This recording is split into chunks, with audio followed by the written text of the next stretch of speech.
오늘 함께 볼 하나님 말씀은 우리 열왕기상 18장 41절에서 46절 말씀입니다. 지난주에 이어서 41절에서 46절을 함께 저와 여러분이 교독하도록 하겠습니다. 제가 먼저 읽겠습니다. 엘리야가 아합에게 이르되 올라가서 먹고 마시소서, 큰 비 소리가 있나이다. 아합이 먹고 마시러 올라가니라. 엘리야가 갈멜산 꼭대기로 올라가서 땅에 꿇어엎드려 그의 얼굴을 무릎 사이에 놓고 그의 사환에게 이르되 올라가 바다 쪽을 바라보라. 그가 올라가 바라보고 말하되 아무것도 없나이다. 이르되 7번까지 다시 가라. 7번째 이르러서는 그가 말하되 바다에서 사람의 손만한 작은 구름이 일어나나이다. 이르되 올라가 아합에게 말하기를 비에 막히지 아니하도록 마차를 갖추고 내려가소서 하라 하니라. 조금 후에 구름과 바람이 일어나서 하늘이 캄캄해지며 큰 비가 내리는지라. 아합이 마차를 타고 이스라엘로 가니 여호와의 능력이 엘리야에게 임하매 그가 허리를 동이고 이스라엘로 들어가는 곳까지 아합 앞에서 달려갔더라. 아멘. 지난주 말씀 기억하시나요? 혹시 한 주간 삶 가운데에서 하나님의 사랑을 많이 경험하고 누리셨는지 여쭤보고 싶습니다. 하나님의 사랑 많이 누리셨나요? 하나님과 더 가까워지려고 애쓰셨나요? 지난주 말씀처럼 저는 함께 그린 교회 모든 성도님들의 예배가 불이 내리는 그 엘리야의 예배와 같기를 간절히 소망하고 또 기도하고 있습니다. 불이 예배와 신앙을 회복해 주는 것이었다면 불로 회복된 예배는 그것으로 끝나지 않더라고요. 오늘 본문에 보니까 삶의 문제를 해결해 주는 은혜로 연결되어지고 있다라는 것입니다. 이스라엘에게 현재 가장 큰 삶의 문제가 뭐였냐면 당연히 가뭄이었습니다. 물 부족 해결이었습니다. 몇 개월도 아니고 3년 6개월의 가뭄은 이스라엘 백성에게 견디기 힘든 삶의 궁핍함과 어려움을 가져다 주었습니다. 처음에는 아마 사회적으로 가난하고 약한 사람들부터 견뎌가기가 쉽지 않았을 것입니다. 그런데 3년 6개월의 시간이 지나가면서 모든 사람들이 그 사람의 노력으로는 도저히 해결할 수 없는 이 물 부족으로 인해서 정말 어려움을 당하고 있는 것입니다. 심지어 북이스라엘의 최고 권력자인 아합 왕 자신도 이 문제를 해결할 수 없어서 이제 견딜 수가 없게 되자 엘리야를 찾아 나서게 된 거죠. 그래서 만난 엘리야와 지난주에 있었던 그 불의 예배에 대한 영적 싸움이 있었다라는 거죠. 지난주 갈멜산 사건을 통해서 이제 이스라엘 백성 가운데 누가 참 하나님이신지는 명확하게 드러났습니다. 그들이 합의했던 것이 있지 않습니까? 하늘에서 불을 내려주는 신이 진짜 하나님이다라는 것들, 그리고 하나님께 기도할 때 불은 내려졌습니다. 이제 3년 6개월의 가뭄의 원인이 제거되었죠. 바알 신을 섬기는 사람들, 선지자들이 다 제거가 되었습니다. 그러면 원인이 사라졌으니까 결과도 바뀌어야 되는데 원인은 제거됐는데 비의 문제, 가뭄의 문제는 여전히 해결되지 않고 있다는 게 오늘 본문에 나오고 있습니다. 그래서 엘리야가 지난주 불의 문제를 해결해 주었다면 이제 비의 문제, 물의 문제를 해결해 주어야 합니다. 왜냐하면 이 비의 문제, 물의 문제는 엘리야와 굉장히 밀접한 관계가 있기 때문입니다. 열왕기상 17장 1절에 보니까 이렇게 나와 있습니다. 길리앗에 우거하는 자 중에 디셉 사람 엘리야가 아합에게 말하되 내가 섬기는 이스라엘의 하나님 여호와께서 살아계심을 두고 맹세하노니 내 말이 없으면 수년 동안 비도 이슬도 있지 아니하리라 하리라. 3년 6개월 동안 비뿐만이 아니라 아침에 내리는 이슬까지도 엘리야의 맹세와 기도로부터 그것이 사라지기 시작했습니다. 하늘의 문을 닫은 건 하나님이었지만 하늘의 문을 닫게 만든 것은 엘리야의 기도였습니다. 그러면 하늘의 문을 여시는 분도 하나님이시지만 그것을 다시 열 수 있는 기도의 사람도 엘리야여야 한다라는 거죠. 그래야만 이것이 해결돼야지만이 백성들이 이제 완벽하게 해결되었구나라는 그러한 것들을 누릴 수 있기 때문입니다. 한번 생각해 보세요. 만약 여러분에게 하나님께서 예배의 감격과 그 은혜를 회복해 주셨다고 생각해 보십시오. 그런데 여전히 삶의 문제가 해결되지 않는 거예요. 여전히 삶 가운데 해결되지 않는 문제들을 씨름한다고 생각해 보십시오. 어떠실까요? 아마 시간이 지나면 지날수록 이 예배의 간격이 아무리 커도 그 예배의 간격이 조금씩 사그라들 것입니다. 왜냐하면 이 삶의 문제가 자꾸 과연 그 예배가 정말 하나님 내게 주신 감격이었나? 하나님이 받으시는 예배였나를 의심하게 만들기 때문입니다. 이러한 상황을 너무나 잘 아시기에 하나님은 불의 은혜를 넘어 비의 은혜를 준비하고 계셨습니다. 열왕기상 18장 1절에 한번 같이 읽도록 하겠습니다. 시작.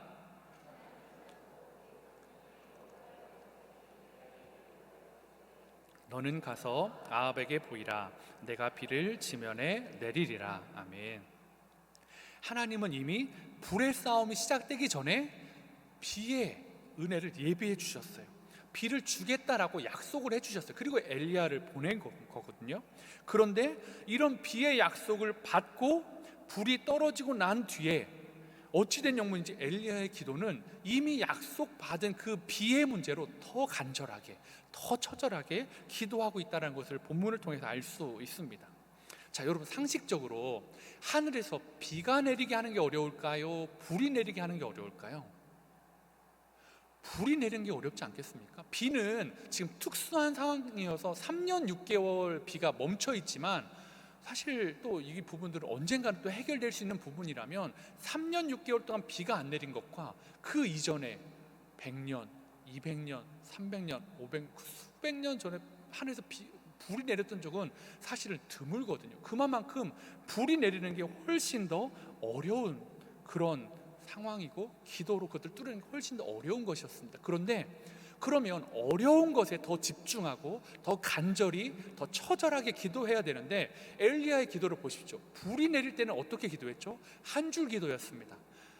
하나님이 하나님이신 것과 이 백성의 마음을 돌이키심을 알게 하옵소서. 그런데 비를 구하기 위해서는 더 7번이나 기도하는 모습이 나옵니다. 그러니까 불을 구할 때는 한 번이었는데 비를 구할 때는 7번을 통해서 응답을 받게 되었다라는 거죠. 오늘 우리는 이 비를 통해서 긴급하고 절실한 삶의 문제를 해결해 준 엘리야의 기도의 특징을 보면서 왜 그렇게 했는지, 그리고 왜 이미 주어졌으면, 약속을 해주셨음에 불구하고 그렇게 엘리야에게 처절하게 기도했는지를 좀 살펴보려고 합니다. 비가 내리는 삶을 구하는 엘리야의 기도 특징 3가지가 있는데요, 그 첫 번째는 큰 비소리가 있었다라는 것입니다. 엘리야는 하나님께서 비를 지면에 내리겠다는 말씀을 확신했습니다. 그러니까 이 1대 850의 전쟁에 나간 것이겠죠. 그래서 불의 싸움이 끝나고 가뭄의 원인인 우상숭배의 주동자들을 다 정리한 다음에 큰 비가 올 것을 선포합니다. 열왕기상 18장 41절에 보니까 엘리야가 아합에게 이르되 올라가서 먹고 마시소서, 큰 비 소리가 있나이다. 이것은 하나님의 말씀을 확신하지 않으면 절대로 할 수 없는 일이에요. 큰 비 소리를 아무도 듣지 못했어요. 누구만 들었어요? 엘리야만 들었어요. 아직 일어나지 않은 일이에요. 하나님이 약속해 주셨지만 아직 일어나지 않은 일이에요. 불투명한 일인 거죠. 아직 이 불투명한 일로 북이스라엘의 가장 역사상 흉악한 왕에게 이 확신을 가지고 얘기한다. 비가 올 겁니다. 걱정하지 마십시오라고 말한다는 것은, 확증한다는 것은 그것이 안 지켜졌을 때 자신에게 돌아올 불이익이 어마어마하다는 것을 알 수 있습니다. 이 북이스라엘의 가장 암군이고 악한 왕이었던 아합 왕에게 그가 말할 수 있었던 이유는 이 상황적인 것보다 하나님의 말씀을 통해 주신 응답이 더 중요했기 때문입니다. 3년 6개월 동안 비가 오지 않았던 상황보다도 하나님의 말씀을 더 신뢰했기 때문에 큰 빗소리를 믿음으로 선포할 수 있었다라는 거죠. 엘리야에게 주신 응답은 큰 비가 아니었어요. 그죠? 큰 비가 아니고 큰 빗소리예요. 비가 올 거라는 것이었어요. 그 약속이었어요. 그런데 엘리야는 그 빗소리를 마음에 새깁니다. 약속을 받았지만 아직 실현되지 않은 이 현실의 상황 가운데 이미 엘리야에게는 비가 내리고 있는 거예요. 이미 엘리야의 마음에는 하나님이 이 3년 6개월의 이 가뭄을 해결해 줄 은혜의 비가 이미 내리고 있었다라는 거죠. 여러분에게도 아직 현실로는 나타나지 않았지만 하나님이 주시겠다라고 약속해 주신 큰 빗소리가 혹시 있으십니까? 근데 성도님들을 제가 만나다 보면 이런 분들이 계세요. 아직 뚜렷한 변화는 나타나지 않고 또 손에 잡히는 거 없지만 하나님이 약속해 주셨습니다. 하나님이 우리 가정에 이것을 약속해 주셨습니다. 하나님이 제 삶에 이것을 해결해 주겠다라고 약속해 주셨습니다. 근데 지금은 보이지 않아요. 너무 힘드세요. 그런데도 그 약속을 붙잡고 있는 분들을 참 많이 만나게 됩니다. 얼마나 귀한지 모릅니다. 근데 이 분들이 그렇게 확신하는 거, 이분들 안에는 이미 큰 비가 내리고 있어요. 왜냐하면 하나님이 그렇게 해주시겠다라고 약속해 주셨던 걸 믿음으로 받기 때문입니다. 그런데 이러한 분들은 때때로 오랜 시간 큰 비 소리는 있었는데 큰 비가 내리지 않으면 답답해하기도 하고 낙심하기도 하고 그 빗소리를 의심하기도 하더라고요. 그런데 이 분들에게 다시 반등시켜 주려면 빗소리를 막 이야기하면 되는 게 아니라 하나님에 대한 신뢰를 신방을 통해서 하나님이 우리 성도님을 사랑하신다고, 하나님의 성도님을 위해서 일하신다고, 지금 그때 그 받았던 그것이 확실하다는 확신을 드리면 자연스럽게 이분들 안에 큰 비에 대한 소망을 다시 붙잡으시더라고요. 오늘 신뢰가 회복되면, 하나님에 대한 신뢰가 회복되면 따라오는 건 그 하나님이 주신 말씀에 대한 신뢰, 그것도 따라온다라는 것입니다. 오늘 본문은 큰 빗소리를 들은 엘리야와 빗소리를 듣지 못한 아합의 모습이 너무 이렇게 확연하게 대조적으로 나타나고 있습니다.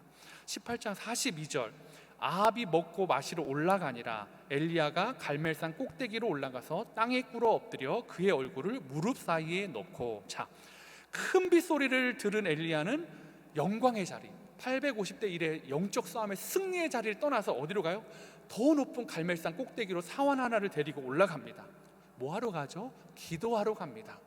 무릎을 꿇고 땅에 엎드려서 머리를 무릎 사이에 넣고 기도하러 올라갑니다. 그런데 아합은 어떡합니까? 아합도 올라갑니다. 어디로요? 먹고 마시러 올라갑니다. 이게 너무 대조적이지 않습니까? 또 기도하러, 또 무릎 꿇러, 또 하나님을 찾는 그 기도의 시간을 갖는 엘리야와 먹고 마시러 가는 아합. 근데 사실 이 아합의 모습을 보면 좀 이해가 되지 않아요.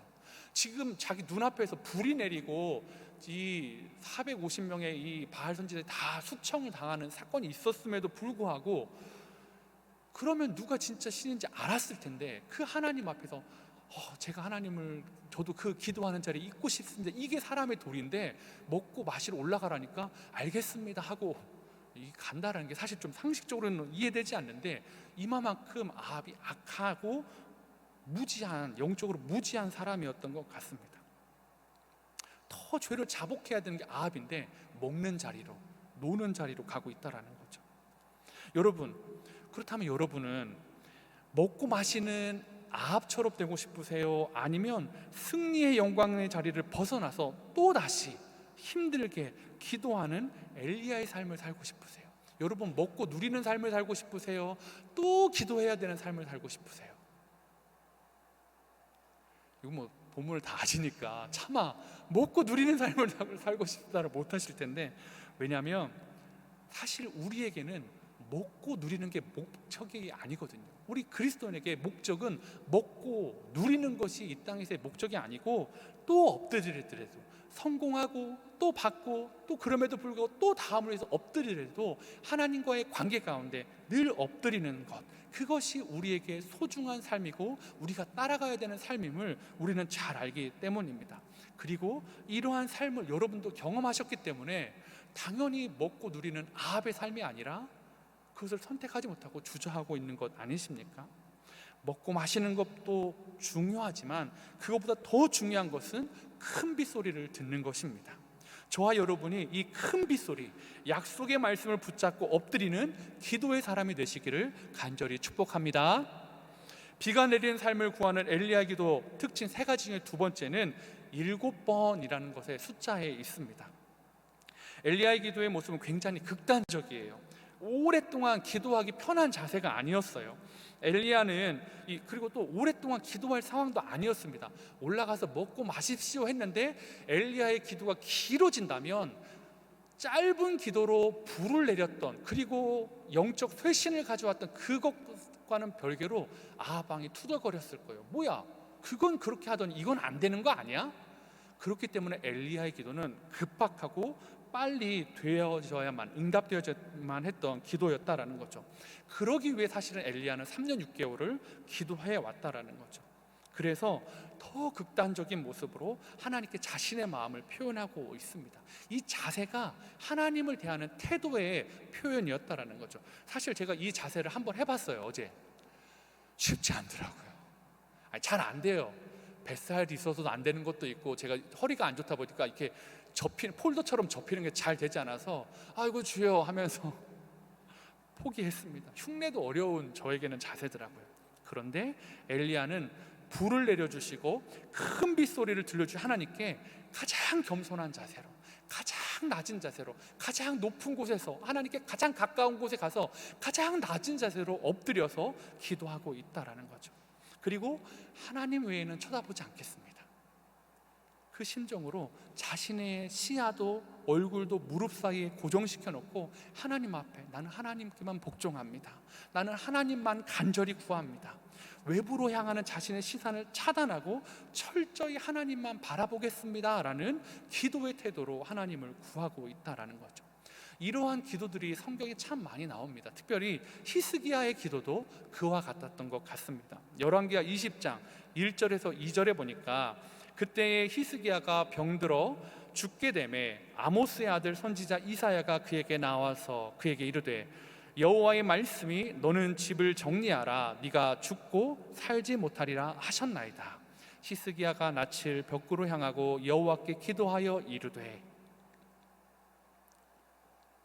히스기야의 기도처럼 얼굴을 벽으로 향하고 엘리야처럼 얼굴을 무릎 사이에 놓고 기도한다는 것은 오직 하나님만이 이 문제를 해결해 줄 수 있다는 것을 고백하는 시간입니다. 다른 거 쳐다보지 않겠다는 거예요. 내가 가지고 있는 거, 히스기야 왕이 왕으로서 가지고 있는 거, 왕으로서 아무리 많은 것을 가져도 무슨 소용입니까? 생명을 연장할 수는 없는데. 엘리야가 하늘에서 불을 내렸지만 지금 필요한 건 불이 아니라 이제는 비의 은혜였습니다. 그러면 또 엎드리는 거예요. 비를 주실 수 있는 분 하나님이셨다라는 거죠.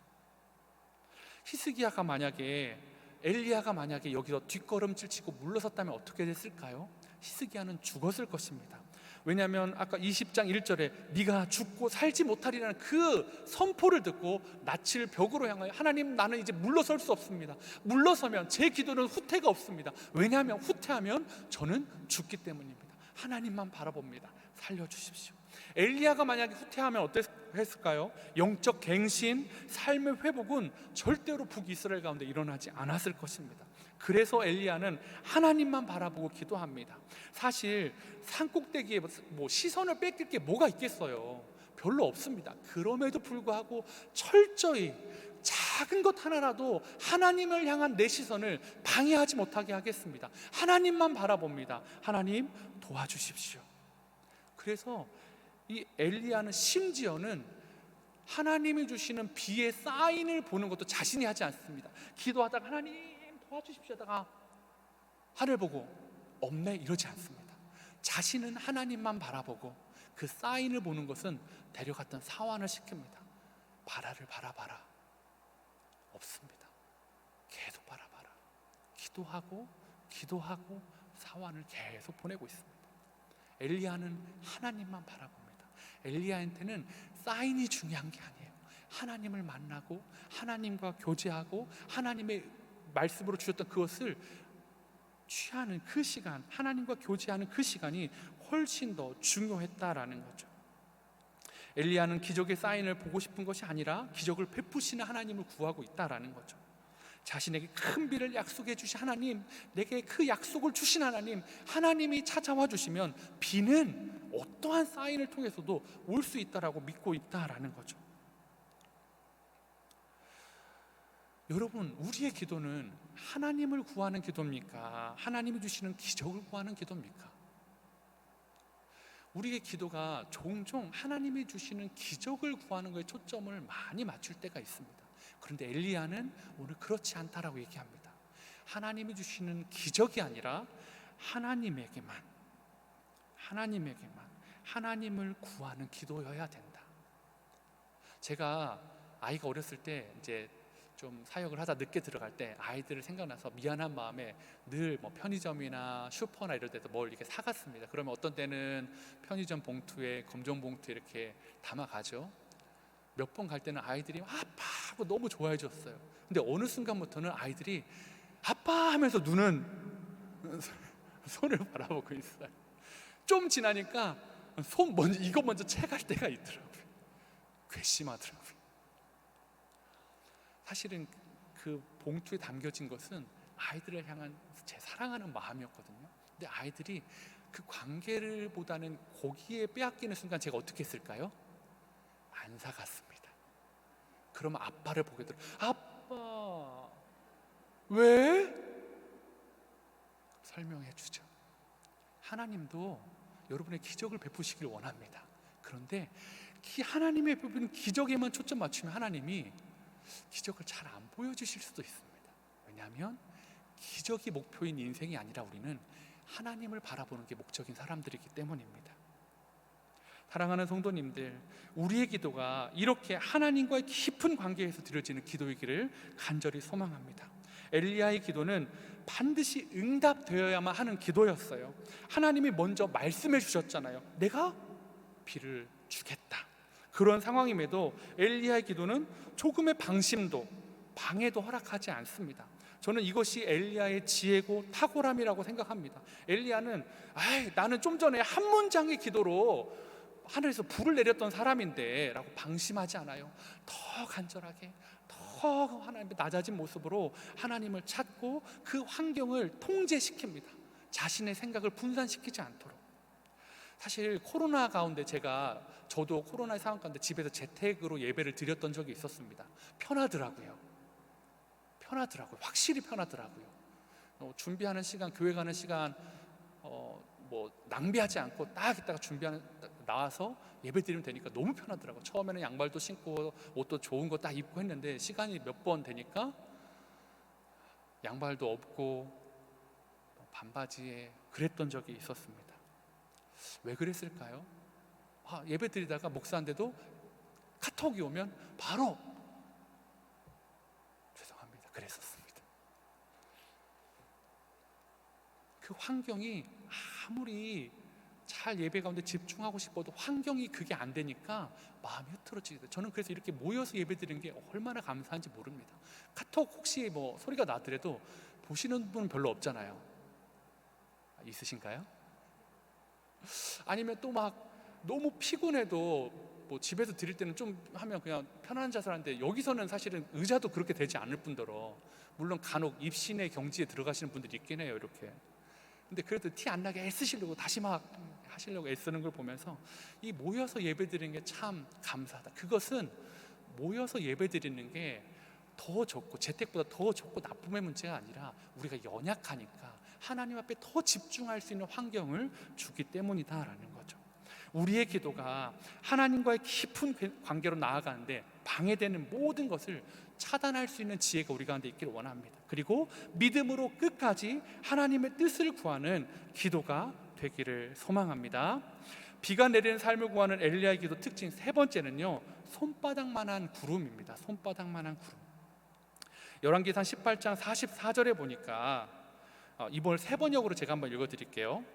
7번째가 되었을 때 그 시종은 마침내 사람의 손바닥만한 작은 구름이 바다에서부터 떠올라 오고 있다고 말하였다. 그러자 엘리야는 아합에게 사람을 보내어 비가 와서 길이 막히기 전에 어서 병거를 갖추고 내려가라는 말을 전하라고 하였다. 세번역 성경에는 손바닥만한 작은 구름이 바다에서 떠올라서 다가오고 있다라고 이렇게 합니다. 개역개정에는 손만한 작은 구름인데 원어적으로 보면 이 손바닥만한이란 게 더 맞는 표현 같아서 제가 이 세번역을 여러분한테 읽어드렸습니다. 자, 지중해 바다 저 멀리에 손바닥만한 작은 구름이 떠올랐습니다. 자, 여러분 이게 3년 6개월의 가뭄을 해결해 줄 만한 사인이 될 수 있나요, 없나요? 저는 단연코 없다라고 생각합니다. 왜냐하면 3년 6개월 이스라엘 상공에 손바닥만한 보다 훨씬 더 큰 구름이 분명히 여러 개 떠 있었을 것이기 때문입니다. 근데 그 구름이 3년 6개월의 가뭄을 해결해 줬어요? 못 해줬어요? 못 해줬어요.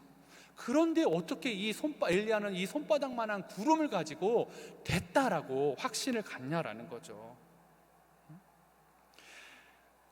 아무도, 아니 손바닥보다 훨씬 더 큰 구름을 가지고도 비가 오려나 소망을 가졌으면 비가 안 내렸는데, 엘리야는 그 절망이 3년 6개월이 갔는데 엘리야는 정말 이 손바닥만한 작은 구름을 가지고 확신을 갖고 있다라는 거죠. 왜냐하면 아무것도 변화되지 않는 것 가운데 하나님이 내가 큰 비를 내려주겠다는 그 상황에서 유일하게 나타난 사인이기 때문입니다.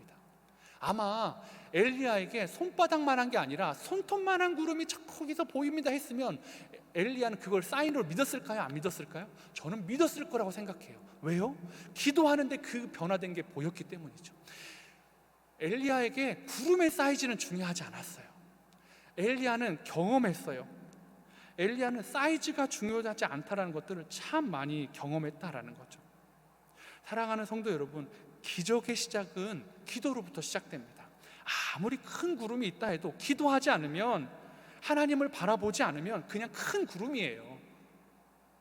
그런데 너무나 작아 손바닥만한 구름일지라도 기도의 응답으로 우리에게 다가오는 구름은 3년 6개월의 메마른 대지를 충분히 적시고도 길을 어렵게 만들 정도로 비를 공급해 줄 수 있는 충분한 비가 된다라는 거죠. 그 작은 구름에 담긴 빗소리가 얼마나 컸는지 엘리야는 비가 와서 길이 막히기 전에 황궁하라고 아하방에게 권면하고 있습니다. 아까 읽었던 44절 후반절에 보니까 비가 와서 길이 막히기 전에 어서 병거를 갖추고 내려가라는 말을 전하라고 하였다. 기도의 응답으로 떠오른 구름은 크기가 중요하지 않다라고 말씀드렸습니다. 사르밧 과부를 통해서 그는 체험했습니다. 사르밧 과부의 가정에 3년 6개월을 버틸 수 있었던 밀가루의 양은 한 움큼이었습니다. 기름 조금이었습니다. 밀가루 한 움큼과 기름 조금으로 하나님께서 그 작은 것으로 3년 6개월 동안 사르밧 과부의 가정과 엘리야를 부족함 없이 먹이셨다라는 거죠. 그걸 체험한 엘리야는 손바닥만한 구름이면 어떻고 손톱만한 구름이면 어때? 하나님이 주신 사인이야. 그 손바닥만한 구름에도 3년 6개월의 이 가뭄을 해결할 만한 놀라운 빗소리가, 큰 빗소리가 들려있음을 믿었다라는 거죠. 하나님이 예비해 주신 거야. 저는 함께 그린 성도님들에게 이 손바닥만한 작은 구름이 많이 떠올랐으면 좋겠습니다. 하나님, 저에게 이 문제가 도움이 필요합니다 할 때 하나님이 그 기도를 들으시고 손바닥만한 구름을 여기저기에서 보여주시기를 원합니다. 엘리야의 기도가 그 작은 구름을 불러왔던 것처럼 다락방에서 기도의 제목을 오픈하고 기도할 때 오픈하고 돌아가서 괜히 얘기했나가 아니라 그 확신하는 거, 내가 이렇게 이야기하면 우리 다락방 집사님이 다 나를 위해서 손바닥만한 기도를 다 하늘에 띄워줄 거야. 교회에서 기도 제목을 오픈하면 우리 교회 성도님들이 나를 위해서, 우리 이 문제를 위해서 같이 손바닥만한 구름의 응답의 기도를 다 하나씩 하늘에 띄워줄 거야. 가정에서 기도하면 하나님께서 이 손바닥만한 그 기도의 응답을 우리에게 주실 거야. 하나님의 은혜의 통로가 분명히 되어질 거야. 그것을 소망하는 저와 여러분이 되시기를 간절히 소망합니다. 제가 지난 한 주간 저에게 참 감사했던 것이 하나 있었고요, 너무 마음 아팠던 것이 하나가 있었습니다. 감사했던 것은 뭐였냐면, 저희가 첫째 주 4월 17일 부활절 감사 헌금으로 지난번 말씀드렸던 것이 6개 교회, 지역에 있는 앞으로 자립되어질 교회를 3개월 동안 후원하기로 했습니다. 지금 계속 하고 있고요. 그러면서 그렇게 하고 남은 금액으로 어떻게 제가 쓰기로 우리 성도님과 약속했냐면, 우리 성도님들 중이나 아니면 이웃 중에 긴급한 어려움 가운데 있는 분들에게 좀 이것들을 지원해서 이분들이 용기를 얻고 살아갈 수 있는 그런 것으로 쓰겠습니다 라고 약속을 드렸던 거 기억하실 겁니다. 우리 교회에서 첫 번째로 지원하는 것을 결정한 게 지난 주간이었습니다. 그 집사님을 만나서, 집사님, 제가 설교도 몇 번 얘기했던 암투병하는 집사님이십니다. 집사님, 교회가 집사님에게 정기적으로 매월 앞으로 1년 동안 이 금액을 후원하려고 합니다. 성도님이 주신 거고 앞으로 부족하지만 또 우리가 성도님들이 채워주실 걸 믿고 집사님한테 이 금액을 흘려보내고 싶습니다. 집사님이 저한테 목사님 고맙습니다, 목사님 고맙습니다. 제가 막 손살에 쳤어요. 저한테 고마워요. 제가 드리는 거 아니에요. 우리 성도님들이 집사님에게 주시는 손바닥만한 구름이에요. 우리 하나님이 집사님에게 보여주시는 손바닥만한 구름이에요. 집사님의 이 어려운 상황을 잘 이겨나가셨으면 좋겠어요. 하나님이 집사님을 사랑하심을, 투병 중에도 집사님과 함께 하심을 보여주는 손바닥만한 그 기적의 구름이 되길 원합니다. 이 집사님이 그렇게 받으시더라고요. 그래서 참 감사했습니다. 그래서 앞으로 제 마음의 소원이 제2, 제3, 제4에 계속 이렇게 어려운 분들을 도울 수 있는 교회가 되었으면 좋겠습니다. 그분들에게 교회가 여러분을 향해 손바닥만한 구름을 보여줄 수 있는 그런 교회. 그래서 동참하고 싶으신 분들은요, 저희 헌금 종류 중에 이웃사랑 헌금이 있습니다. 이 이웃사랑 헌금은 모두 전액 주신 대로 다 어려운 이웃들을 위해 쓰여집니다. 경제적으로 사건, 사고가 있을 때 그분들을 긴급해서 도울 수 있도록 사용되니까 마음이 있으신 분들은, 또 은혜 주시는 분들은 또 이웃사랑 헌금 해주시면 교회가 계속해서 그분들에게 하나님의 손바닥을 보여주는 통로로 일하도록 하겠습니다. 또 하나 마음 아픈 일은요, 지난 목요일이었습니다.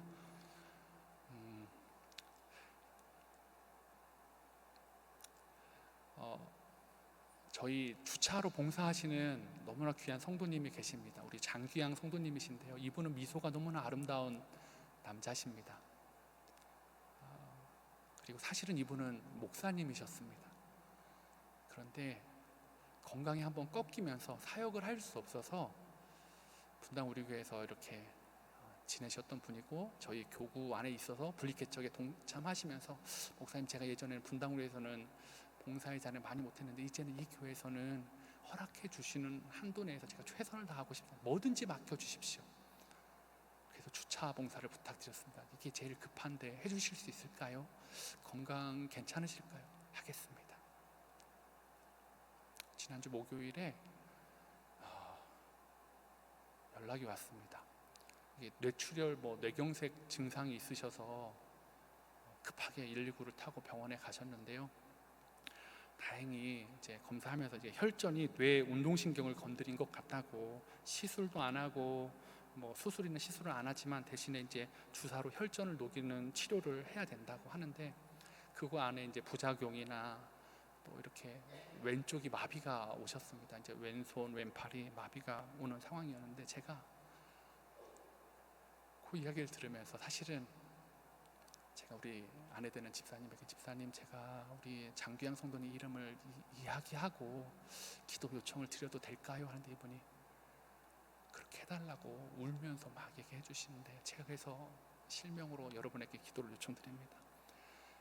제 마음에, 하나님, 그분도 목사고 저도 목사인데 그분은 왜 건강이 이렇게 여러 번 꺾이고 또 새롭게 출발하는 개척교회에서 그래도 그 주신 건강 안에서, 회복된 건강에서 열심히 해보려고 하는데 왜 이런 일이 있습니까? 저는 웬 은혜로 이 자리에서 오늘도 이렇게 설교할 수 있습니까? 뭐라고 말을 못하겠더라고요. 답을 찾을 수 없겠더라고요. 저는 부탁드립니다. 우리 장귀양 성도님을 위해서 기도해 주셨으면 좋겠습니다. 여러분의 기도가 그 가정에 손바닥만한 은혜의 빗소리가 담긴 기적이 될 줄로 저는 믿습니다. 이름 불러가면서 기도해 주시면 글쎄요, 몸이 얼마만큼 회복될지 저는 확답을 알 수 없죠. 그러나 우리의 기도가 각자의 자리에서 모인 곳에서 그 가정의 손바닥만한 구름처럼 수십 개, 수백 개가 모여서 더해진다면 3년 6개월의 가뭄도 손바닥만한 구름으로 다 해결해 주셨는데 그 가정에 그 은혜를 주시지 않겠습니까? 저는 우리 함께 그린 교회가 그런 교회 되길 원합니다.